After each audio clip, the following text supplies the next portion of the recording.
mini-projecteur 4K, le bijou technologique qui va révolutionner vos soirées cinéma à la maison. Imaginez une résolution plus que la moyenne, avec la capacité de lire des vidéos 4K. Et avec 200 ans en humaine, vos films préférés prendront vie comme jamais auparavant. Le mini-projecteur est flexible à 180 degrés, permettant de projeter sur n'importe quelle surface. Son écran de projection de 130 pouces vous plongera au cœur de l'action. Et avec un faible bruit et une portabilité incroyable, vous pouvez l'emporter partout. Alors, prêt à transformer votre salon en salle de cinéma, cliquez sur le lien dans la description pour en savoir plus. Sur les éclairages qui ont été faits lors de la précédente émission. Voilà pourquoi on revient. On va dire un mot là-dessus avant de s'étendre longuement et abondamment sur l'envoûtement. Alors, est-ce que Eric Franck a quelque chose à ajouter sur la définition de base? Bien justement, comme j'aime à le dire souvent, il faut savoir toujours que les auditeurs doivent à la base comprendre la thématique à partir des explications simples. Alors, lorsqu'on parle d'envoûtement, on dit le mot le plus usuel à partir de langue que nous utilisons, qui est le français, nous vient de vultus, qui veut dire visage, qui veut dire effigie, qui veut dire figure. Alors, l'envoûtement désigne un ensemble de pratiques paranormales visant à faire subir des piqûres ou des coups à des figures que nous avons mises en représentation, des poupées, qui sont conçues à l'image de la victime à laquelle on voudrait porter atteinte, en lui infligeant des sévices, à travers, n'est-ce pas, un certain nombre de pratiques, à travers des rituels et en prononçant des paroles perdues. Maintenant, lorsqu'on parle de maisons hantées, il s'agit effectivement de lieux, d'un endroit dans lequel des personnes du bas astral, parce qu'il faut bien les nommer par leur nom, sont venus faire des pratiques et des rituels devant porter atteinte à toutes les personnes qui viendraient séjourner dans cet endroit. C'est-à-dire troubler leur quiétude, leur apporter, comme disait tantôt le mage, l'inconfort spirituel, physique, mental, moral. Et cela se fait sur la base d'un certain nombre de préceptes. Les grands initiés, parce que lorsqu'on est un initié, on connaît la notion de bien et de mal. Donc, les grands initiés savent très bien comment faire pour dénouer ce endroit des pratiques et des rituels qui ont été commises. Mais, à la base, les maisons qui sont hantées sont le fait des pratiques de rituels à base de paroles perdues. Ça, c'est ce qu'il faut retenir. Mais davantage, Bernardin, il peut arriver que sur le site, sur le lieu, qu'il y ait une tombe, par exemple, et que les morts reviennent justement hanter l'endroit.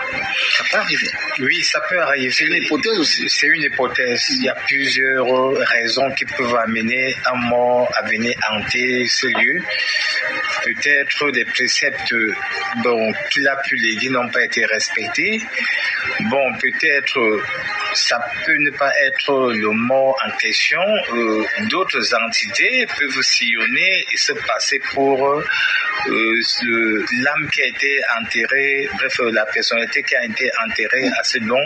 Il y a plusieurs cas de figure qui pourraient se présenter à ce niveau. Est-ce qu'il est possible de retenir l'âme de la personne ensevelie de telle sorte qu'elle ne puisse plus revenir quand même? Parce qu'il se dit que lorsque une personne est morte, de mort tragique, suicide ou autre noyage, que c'est accident même, et que si on n'a pas respecté les rites ou le rituel, eh bien il est fort probable que l'âme de la personne soit en divagation. On va le dire ainsi. Oui, il est possible, n'est-ce pas, de contenir l'âme de la personne qui est morte, même si on l'a pris, n'est-ce pas, dans le camp, le fangla ou autre pratique. Il est capable, moi par exemple, je suis capable de le faire. Ah d'accord. Donc ceux qui ont pris cette personne, que ce soit dans le fangla, dans le camp, ne vont pas, n'est-ce pas, récupérer l'âme de la personne qui est morte. Parce qu'avant d'enterrer la personne, il y a des rites qu'on fait à ce que la personne n'aille pas à la destination prévue pour lui par les personnes qui l'ont tué. Comment dit-elle? Oui, on travaille donc sur le corps, non seulement pour que les personnes qui l'ont tué ne le récupèrent pas et qu'ils ne reviennent pas, n'est-ce pas, dans le monde des vivants, qu'ils ne viennent pas errer. Parce que on parle des maisons hantées. Oui. Vous pouvez avoir votre maison, mais une personne ne vient pas, n'est-ce pas, hanter votre maison, mais l'âme d'un mort en divagation vient trouver refuge dans votre conception, qui n'est même pas un membre de votre famille. Qui n'est même pas membre de votre famille. Oui, parce que par exemple, on prend quelqu'un aux femmes là, mais vous savez, quand on prend quelqu'un aux femmes là, on le met, n'est-ce pas, dans une mort cataleptique, voilà. On le prend, il n'est pas mort. Alors, c'est vous qui voyez qu'il est mort, on a déjà récupéré son âme, mais il est vivant. Alors, il y a un certain nombre de jours qu'il faudrait donc récupérer le corps quand il est déjà enterré. Parce que quand on laisse quelqu'un à la mort, si on l'a pris même, si on l'a tué, et qu'il fait même 10 ans à la morgue, il est toujours, n'est-ce pas, dans cette mort cataleptique.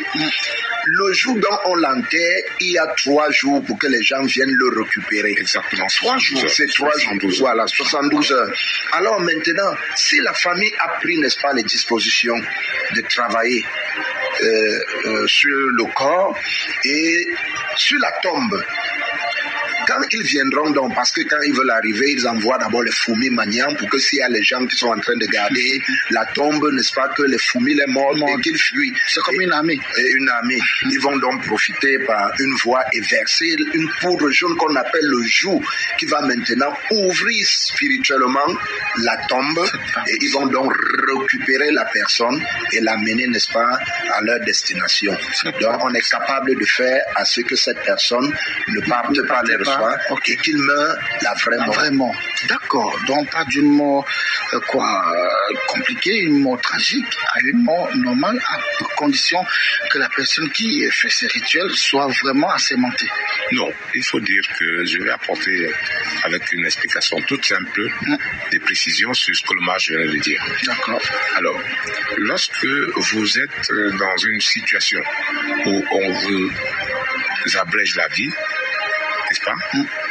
Au lieu du moment de la transition, c'est-à-dire du passage de la vie à la mort, des personnes se sont arrangées parce qu'elles ont des desseins précis, parce qu'elles ont des objectifs autres pour vous, à vous abréger la vie, pour le dire en français simple. Ils vous mettent dans ce qu'on appelle une mort cataleptique. Sur le plan médical, vous êtes diagnostiqué comme mort. Cliniquement. Très bien, cliniquement, vous êtes diagnostiqué comme étant mort parce qu'il y a cessation de toutes les activités physiques, de toutes les activités cervicales. Le corps n'est plus animé. Très bien, le corps n'est plus animé, le cerveau ne fonctionne plus. Mais c'est une mort apparente. Donc vous êtes en état de zombification. Ok. Alors, comme le mage disait tantôt, quel que soit le temps qu'on va vous mettre en situation de réfrigération, la morgue dont il parlait, il faudrait que votre corps soit en contact avec un des éléments les plus importants, c'est-à-dire la terre. À partir du moment où on a mis un espace dans lequel votre sépulture sera créée, vous avez 72 heures, et on revient toujours à la numérologie. 72, c'est le chiffre 9, qui est encore la boucle bouclée, c'est-à-dire que le 0 en même temps. À partir de 72 heures, vous devez, en fonction toujours des paroles perdues dont je parlais tout à l'heure, revenir à une vie plus ou moins normale. Sauf que on va vous mettre dans un état d'amnésie totale. D'accord. Donc vous ne vous souviendrez plus de qui vous vous appelez, de d'où vous venez, de qui vous êtes. Ça n'est pas possible. Et donc on pourra en faire ce qu'on voudra. Alors rendu là-dessus, il faut dire que des personnes qui sont dans cette situation-là, on en trouve un peu partout, pas simplement en Afrique. Des personnes, la plupart des fois, on peut les trouver dans l'Océanie, on peut les trouver dans le Pacifique ou bien chez nos frères à Haïti. Ce sont des pratiques qui sont séculaires. Parce qu'il faut dire que les paroles perdues, on les utilise beaucoup plus chez les peuples anciens. D'accord. Les peuples anciens, qui connaissent très bien les principes à partir desquels on peut vous mettre en état de mort cataleptique. Ok. Mais pour revenir sur l'essentiel, sur la thématique principale dont on parlait des maisons hantées, il faut dire précisément que les maisons peuvent être hantées pour plusieurs faits.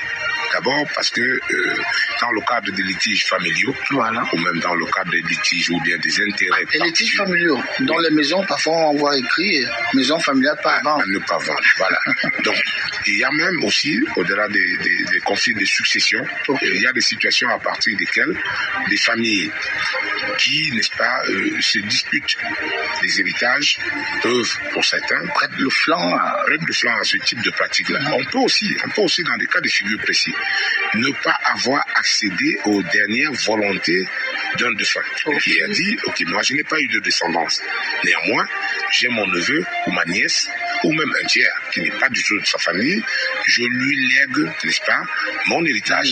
Mais non, pour ne pas avoir accédé aux dernières volontés d'un défunt, ce dernier décide de venir perturber la quiétude de quiconque viendra sur ces lieux. Donc la maison peut être hantée pour cela. Et j'ai en mémoire d'ailleurs dans la ville de Douala, le quartier Akwa, un terrain litigé depuis des années. Dit-on, on aurait enterré une Bible à cet endroit et toute personne qui tente d'ériger une bâtisse, au bout de quelques semaines, la bâtisse s'écroule. Il faut vraiment rappeler. Et ce terrain est à quoi? Je ne vais pas donner la rue. Non, nous ne sommes pas là pour nous les activités ou les lieux. Oui, je disais qu'il faut, n'est-ce pas, rappeler aux auditeurs qu'il est interdit pour protéger une maison d'enterrer un objet. Quel qu'il soit. Parce que il y a un talisman, il y a un totem. Je suis allé, n'est-ce pas, dans un village où je ne vais pas citer le nom ici, un monsieur très bien placé qui avait construit presque un château et il a appelé, n'est-ce pas, certaines personnes, les gens de Dieu. Dit-on pour blinder. Voilà, quand on coulait dans la dalle, on est venu, on a versé les jetons et on a enterré une croix pour la protection de la maison. Dit-on, en ces temps. Et alors, quand je suis allé, c'est là où j'ai découvert que la maison était hantée de par l'égrégore qu'ils ont enterré pour protéger la maison. L'objet. Supposément pour protéger. Effectivement, ceux-là l'ont fait à leur capacité, à leur force de protection. Mais les sorciers sont très malins. Ils sont très malins. Quand ils voient donc que, voilà, on nous a mis une barrière pour entrer dans cette construction, qu'est-ce qu'ils ont fait? Ils ont donc demandé le renfort aux sorciers du village voisin. Ils se sont donc renforcés, ils sont venus se placer sur les grégores de protection que ces gens ont mis. Et on commençait, n'est-ce pas, à perturber. Ça s'est transformé maintenant en élément perturbateur. Je vais ajouter quelque chose à la suite du match. On dit qu'ils ont fait ce qu'on appelle l'inversion. L'inversion. C'est-à-dire que, je vais le dire comme ça, sans rentrer dans les détails, il vous suffit simplement de la croix qu'on utilise chez les chrétiens, n'est-ce pas, de la mettre dans un autre sens pour obtenir le résultat. En l'envers. Ça devient l'épée, par exemple. Voilà, ça devient l'épée. Ça devient un peu. Donc, ils ont fait l'inversion, n'est-ce pas, du rituel qui a été placé à l'endroit. Simplement pour perturber l'équilibre à la fois de celui qui avait posé cet édifice, mais aussi et surtout de ses descendants. Tout à fait. Voilà. Et je voudrais dire aux auditeurs qu'il est également interdit de mettre les plantes dans la construction pour protéger la maison. Parce que ces plantes, celui qui vous donne va vous donner, n'est-ce pas, comment le nourrir. Et si vous n'êtes plus là, ceux qui vont habiter la maison ne vont pas connaître comment nourrir la plante. Et la plante aura faim. La plante aura faim parce qu'elle a donné son énergie pour protéger la construction.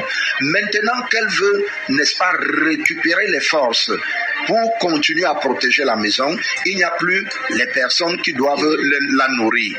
Et maintenant, qu'est-ce que la plante fait? La plante devient folle.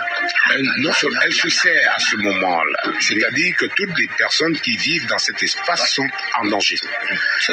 Toutes les personnes qui côtoient cet espace sont en danger. La maison devient hantée. Comme il s'agit d'un égrégore qui avait été entretenu, et au moment du passage de témoin du propriétaire de cet endroit à ses descendants, il n'y a donc pas eu de transfert, n'est-ce pas, de mode d'emploi, d'abord des informations sur ce qui se passait là-bas dans cet endroit et aussi et surtout du monde d'emploi des plantes qui ont été mises en place comme des égrégores. Il est évident tout à fait que, comme vous ne servez pas à manger à une bête, elle se sert par elle-même. Rien à faire. Voilà. Et également, une maison aussi peut être hantée par quelqu'un qui ne vous connaît pas. Quelqu'un qui voit que vous avez une belle bâtisse et il a un totem. Il vient donc garder son totem, que ce soit dans votre plafond ou dans votre WC. Et maintenant, le totem va se nourrir, n'est-ce pas, des femmes qui sont à menstruer. Quand elles vont là-bas, donc pendant qu'elles saignent, le totem récupère, se nourrit maintenant des menstrues. Et ça va créer les maladies, le mal de bas-ventre, ça va créer les cauchemars. À la maison, il y aura un disconfort, comme je vous ai dit. La maison devient automatiquement hantée. Or, celui qui a hanté votre maison ne vous veut pas du mal.